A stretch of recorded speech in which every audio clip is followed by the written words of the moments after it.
오늘 룻기 2장 1절부터 23절까지 말씀으로 내가 이삭을 줍겠나이다, 내가 이삭을 줍겠나이다, 이런 제목으로 말씀의 은혜를 나누고자 합니다.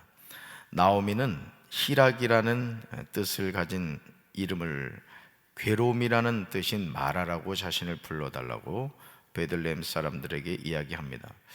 이렇게 이야기하는 나오미의 심정이 얼마나 아팠겠습니까? 그것도 자기 혼자가 아니라 이방 여인 룻을 데리고 왔으니 베들레헴 사람들이 얼마나 수군거렸겠습니까? 풍족하게 나갔다가 비어 돌아오게 된 것이죠. 금의 환영한 것이 아니라 완전히 쫄딱 망해서 돌아왔으니 아마 참 많은 사람들의 가십거리가 됐을 겁니다. 그런데 이런 소망의 등불이 꺼진 나오미의 가정에 하나님이 베푸시는 희망의 창가가 들려오기 시작합니다. 그 창가의 핵심 인물이 룻기 2장 1절에 나옵니다. 1절 같이 읽습니다. 나오미의 남편 엘리멜렉의 친족으로 유력한 자가 있으니 그의 이름은 보아스더라. 아멘. 나오미의 고백처럼 여호와께서 나를 징벌하셨고 전능자가 나를 괴롭게 하셨다고 했는데 갑자기 나오미에게 남편 쪽으로 친족이 한 사람 있었다고 소개합니다. 그는 엘리멜렉과 지방간으로서 재력이 있는 사람이었습니다. 그의 이름이 뭐였다고요? 보아스였습니다. 보아스. 보아스라는 이름의 뜻은 뭐냐? 빠름, 쾌속, 이런 뜻이 있습니다. 빠름, 쾌속. 나오미와 그의 며느리 룻이 베들레헴으로 돌아왔을 때 시기가 보리추수 시작할 때였습니다. 모압 여인 룻이 시어머니 나오미에게 2절에서 말하죠. 우리는 이 말씀을 통하여 룻이 성실한 여인임을 알 수 있습니다. 남편도 죽었고 시어머니도 죽었고 완전히 망한 그 시대에 그 생활을 하는 입장에서 손을 놓고 있었던 것이 아니죠. 룻은 이방 여인입니다. 그런데도 그는 자신이 밭으로 가서 이삭을 줍겠다, 이렇게 이야기합니다. 룻은 나오미를 섬기려는 마음을 가지고 있었던 거죠. 2절 말씀 같이 읽습니다. 모압 여인인 룻이 나오미에게 이르되 원하건대 내가 밭으로 가서 내가 누구에게 은혜를 입으면 그를 따라서 이삭을 줍겠나이다 하니 나오미가 그에게 이르되 내 따라 갈지어다 하매. 아멘. 룻은 자신의 신세를 한탄하며 살지 않았습니다. 시어머니 나오미를 섬겨야 한다는 사실에 대해서 원망하거나 불평하지도 않았습니다. 오히려 적극적으로 밭으로 가겠다고 이야기하죠. 나오미는 이런 룻을 향하여 뭐라고 말하죠? 내 따라 갈지어다, 이렇게 말합니다. 여러분, 며느리를 딸이라고 부르고 있음을 보게 되죠. 하나님은 이와 같은 룻을 외면하지 않았었습니다. 룻이 밭으로 나가서 곡식을 거두는 일꾼들을 따라서 이삭을 줬습니다. 그런데 룻이 간 곳은 우연히도 엘리멜렉과 지방간인 보아스에 바쳤다는 것이죠. 하나님이 룻의 걸음을 인도해 준 겁니다. 그러니까 오늘도 우리가 우연인 것 같고 그냥 그런 것 같지만은 하나님은 우리의 걸음을 인도하심을 믿으시기 바랍니다. 사랑하는 성도 여러분, 지금 어떤 절망과 낙심의 자리에 계십니까? 하루아침에 사랑하는 남편과 두 아들을 잃은 나오미의 심정이 어떠했겠습니까? 아마 살고 싶지 않았을 거예요. 그렇죠? 풍족하게 모압으로 이민을 갔는데 가진 재산 다 잃어버리고 남편 잃어버리고 생떼 같은 두 아들 잃어버린 그 심정이 어떻겠습니까? 그렇죠? 자, 그러나 룻은 그런 절망과 낙심의 자리에 머물러 있지 않았다는 거죠. 그는 밭으로 가서 이삭을 줍겠다, 이렇게 이야기합니다. 다윗은 시편 62편 5절에서 다음과 같이 노래하고 있습니다. 저는 이 노래가 저와 여러분의 노래가 되기를 주님의 이름으로 축원합니다. 따라합시다. 우리의 소망은 오직 하나님이십니다. 아멘. 시편 62편 5절 같이 읽습니다. 나의 영혼아 잠잠히 하나님만 바라라. 무릇 나의 소망이 그로부터 나오는도다. 아멘. 꼭 암송하셔야 될 말씀입니다. 룻기 2장 3절에서 룻이 이삭을 주우러 간 밭이 우연히 엘리멜렉의 친족 보아스에게 속한 밭이었다고 나옵니다. 그러나 어떻게 이것이 우연이겠습니까? 하나님은 룻기 1장 16절 하반절에서 룻이 나오미에게 고백한 내용을 들으신 거예요. 룻이 뭐라고 고백했죠? 16절 하반절 읽습니다. 어머니의 백성이 나의 백성이 되고 어머니의 하나님이 나의 하나님이 되시리니. 아멘. 정말 멋진 고백 아닙니까? 이방 여인이에요. 모압 여인이에요. 그모스를 섬기는 나라입니다. 모압이란 나라는. 그런데 시집을 왔는데 보니까 이 집안은 누굴 섬기는 집안이에요? 여호와 하나님을 섬기는 집안이에요. 그러면서 룻이 누구를 알게 된 거예요?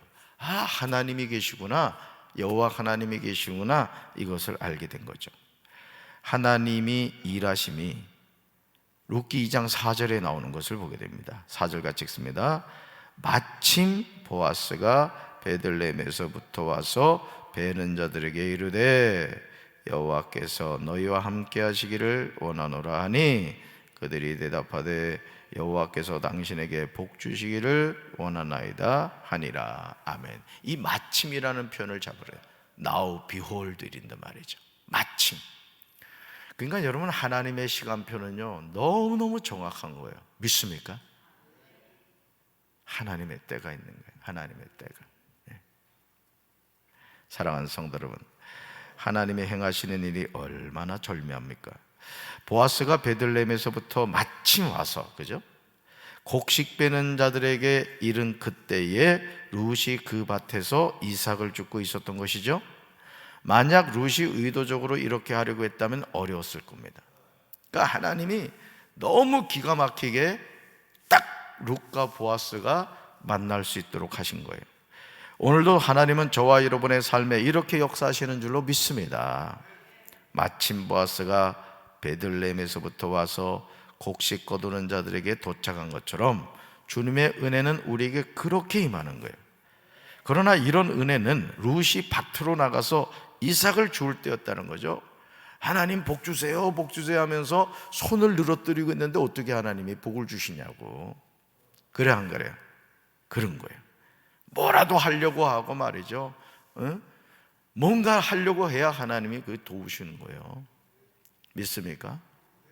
오병이어의 기적도요, 어린아이가 도시락을 내놨기 때문에 그 어른들이 먹은 거야. 분명히 그 어른들 가운데도 도시락 싸온 사람이 있었을 텐데 꽁꽁 숨겨놨지 뭐야.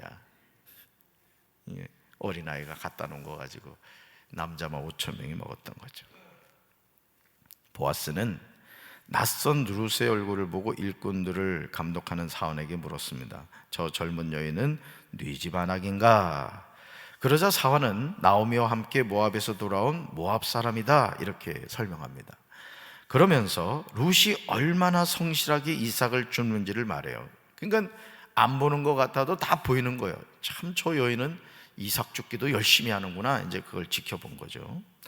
우리는 룻기 2장 2절과 7절에 나오는 내용을 통하여 모압 여인 룻이 어떤 성품을 가지고 있는가에 대해서 알 수 있습니다. 룻은 자신의 신세를 한탄하지 않았다는 거예요. 아침부터 이삭을 줍는 밭에 와서 잠시 집에서 쉰 외에 계속해서 이삭을 주었던 겁니다. 룻기 2장 8절과 9절에서 사원의 말을 들은 보아스는 모압 여인 룻에게 큰 배려를 해줍니다. 하나님이 보아스를 통하여 이방 여인 룻에게 행하시는 일이 얼마나 섬세합니까? 베들레헴 에브랏에 사는 어느 누가 룻에게 관심을 두겠어요?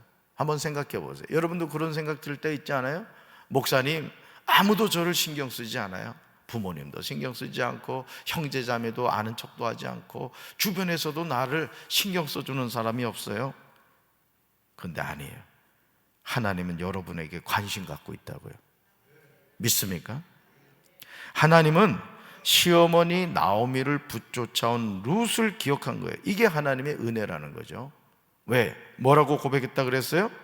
어머니의 백성이 나의 백성이 되고 어머니 하나님이 나의 하나님이 되신다고. 이 엄청난 고백하는 룻을 어떻게 하나님이 그냥 모른 척 할 수가 있었겠어요? 자, 룻기 2장 8절과 9절 같이 읽습니다. 보아스가 룻에게 이르되 내 딸아 들으라. 이삭을 주우러 다른 밭으로 가지 말며 여기서 떠나지 말고 나의 소녀들과 함께 있으라. 그들이 베는 밭을 보고 그들을 따르라. 내가 그 소년들에게 명령하여 너를 건드리지 말라 하였느니라. 목이 마르거든 그릇에 가서 소년들이 기러운 것을 마실지니라 하는지라. 아멘. 그다음에 죽으세요. 목이 마르거든 그릇에 가서 소년들이 기러운 것을 마실지니라. 여러분, 누가 생각나요?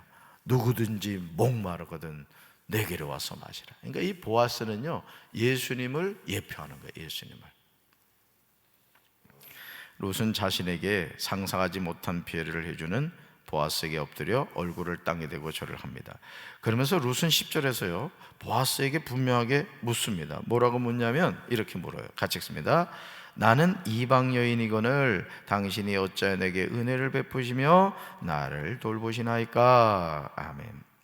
룻기 2장 11절에서 보아스는 그동안 룻이 시어머니 나오미에게 행한 모든 일과 부모와 고국을 떠나기 전에 알지 못하던 백성에게로 온 일을 분명히 알려줬다, 이렇게 말합니다. 그런 다음 룻기 2장 12절에서 모압 여인 룻을 향하여 놀라운 축복을 해줍니다. 축복을 해줘. 보아스는 룻이 이제까지 행한 모든 일에 대해서 하나님이 보답해 주시고 하나님의 날개 아래에 보호를 받으며 온전한 상 주시길 원한다고 이야기하고 있어요. 12절 볼까요? 12절 같이 읽습니다. 여호와께서 내가 행한 일에 보답하시기를 원하며 이스라엘의 하나님 여호와께서 그의 날개 아래에 보호를 받으러 온 내게 온전한 상 주시기를 원하노라 하는지라. 아멘. 어떤 며느리들은 시어머니가 싫어서 시금치도 안 먹는다고 하는데, 이 보세요. 이 룻은 시어머니를 이렇게 잘 모셨다. 그 시어머니 잘 모셔가지고 복 받은 사람이 이 룻이요. 룻. 우리 며느리들이요, 잘 들으시오. 시어머니를 잘 섬기면 복 받아요. 웃지 아멘이 없어. 당신도 아멘 했지?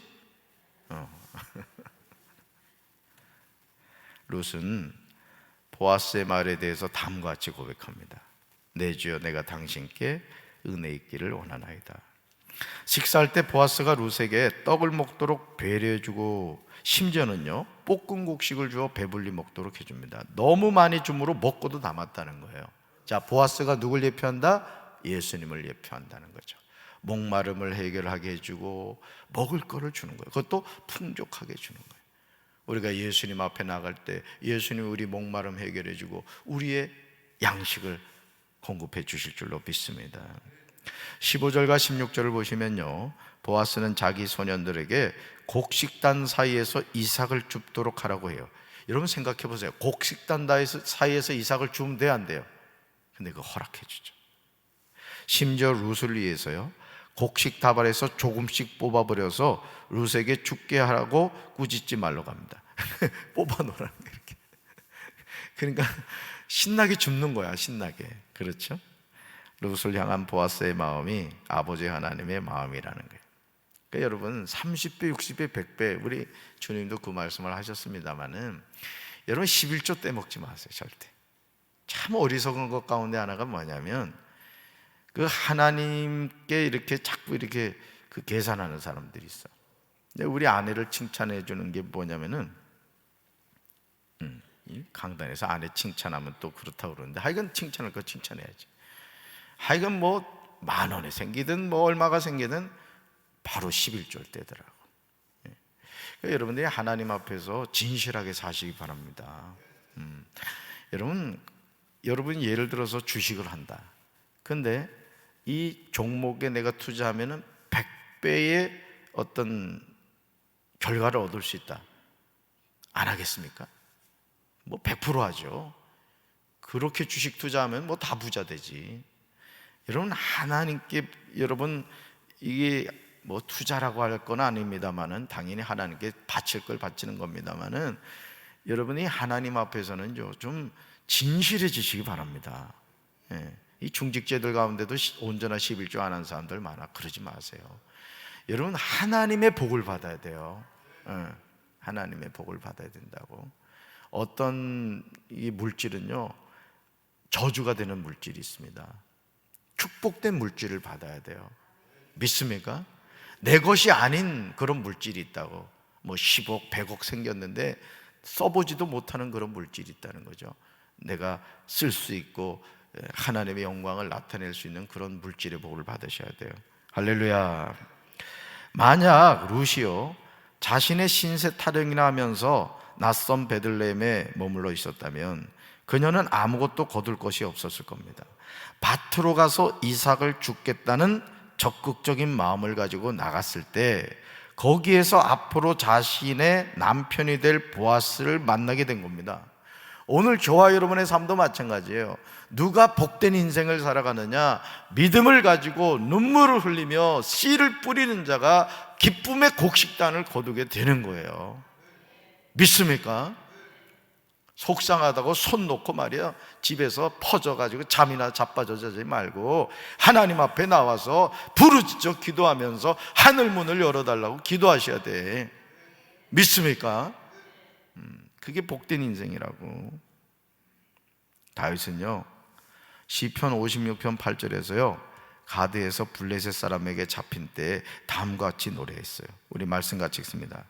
나의 방황을 주님께서 헤아리시고 내가 흘린 눈물을 주님의 가죽부대에 담아 두십시오.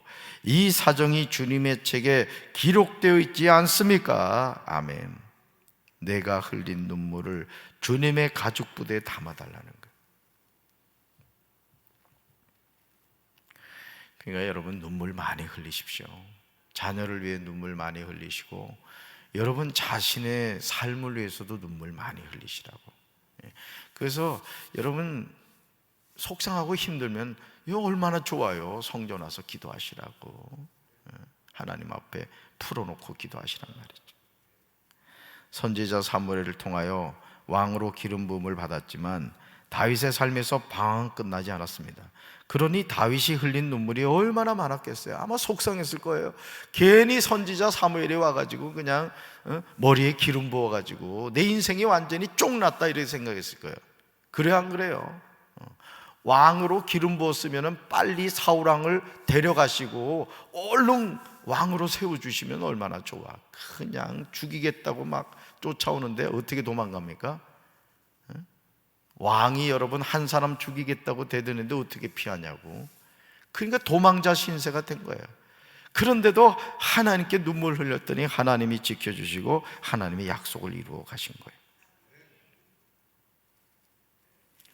다윗은 자신이 흘린 눈물을 주님의 가죽부대에 담아달라는 거예요. 따라합시다. 기도가 차야, 기도가 차야 응답이 임합니다. 여러분 물도요 99.9도 끓지 않아요. 100도가 돼야 끓는 거예요. 임계점이라는 게 있는 겁니다, 여러분. 그러니까 여러분 포기하지 마시라고. 새벽 기도도 잘 나오다가 중단하는 사람들이 있어. 바보 같은 사람들이야. 끝까지 뽕을 빼야지. 아멘. 그렇습니다. 룻기 2장 17절을 보시면요, 룻이 밭에서 저녁까지 준 보리가 한 에바쯤 되었습니다. 한 에바를 오늘 무게 단위로 본다면 약 12대 정도의 분량이래요. 12대. 우리 연세 드신 분들은 아시겠죠?